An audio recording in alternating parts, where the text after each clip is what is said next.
વિદેશી દારૂના ગુનામાં સંડોવાયેલ અને 3 માસથી નાસ્તા ફરતા આરોપીને ક્રાઇમ બ્રાન્ચે શોધી કાઢ્યો હતો.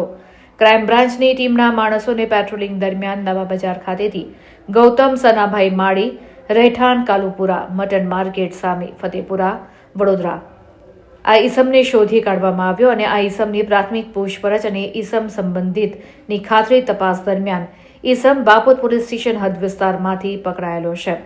વિદેશી દારૂના ગુનામાં સંડોવાયેલ હોવાનું અને બાપોદ પોલીસ સ્ટેશનમાં નોંધાયેલ ગુનાના કામે પોલીસે ધરપકડ ટાળવા માટે આરોપી છેલ્લા 3 માસથી નાસ્તો ફરતો હોવાનું જણાઈ આવ્યું હતું. ત્યારે આ ઈસમને આગળની વધુ તપાસ માટે બાપોદ પોલીસ સ્ટેશનને સોંપવામાં આવ્યો છે.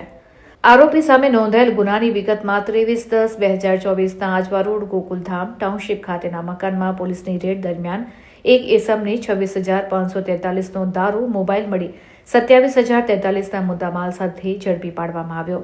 આ વિદેશી દારૂના જથ્થા સાથે પકડાયેલી પૂછપરછ અને ગુનાની તપાસ દરમિયાન હાલ પકડાયેલા આરોપી ગૌતમ માળીની સંડોવણી જણાઈ આવી અને તે પોલીસ ધરપકડ ટાળવા માટે નાસ્તો ફરતો હતો.